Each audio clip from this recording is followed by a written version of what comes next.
Alors, dans l'exercice 11, on vous demande s'il y a proportionnalité entre cette grandeur-là, le poids, et cette grandeur-là, le tarif net. Alors, pour savoir s'il y a proportionnalité entre les deux, on se dit ce serait intéressant de savoir s'il y a une relation de proportionnalité qui relie le poids en multipliant le poids pour obtenir le tarif net. Est-ce qu'on peut trouver un coefficient? Donc pour trouver le coefficient, on va aller à l'envers. Donc on va faire nos quotients à l'envers. Alors j'ai vu que des élèves m'ont déjà envoyé l'exercice en faisant le quotient dans ce sens-là. Vous avez le droit, tout à fait, sauf que du coup ça va vous donner un coefficient qui va dans l'autre sens. Vous vous rappelez que la division et la multiplication sont des opérations inverses. Donc du coup, si vous faites 20 divisé par 0,80 dans ce sens-là, votre coefficient, ce sera un fois, mais dans l'autre sens, celui qui permet de passer du tarif net au poids. Avec moi, je vais le faire dans ce sens-là.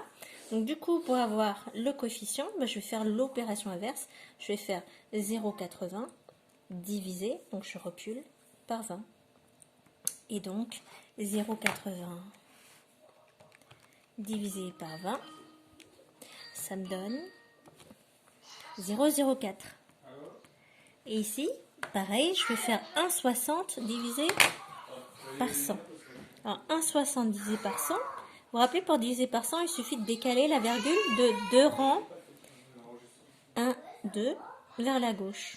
Donc, si je la décale de 2 rangs, hop, ça me donne 0,016. Et on voit que les quotients ne sont pas égaux. Si les quotients ne sont pas égaux, alors il n'y a pas proportionnalité entre les deux grandeurs.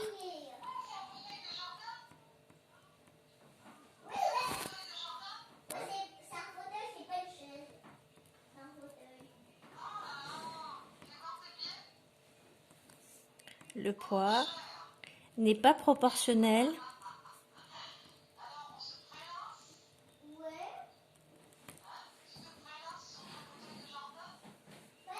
au tarif.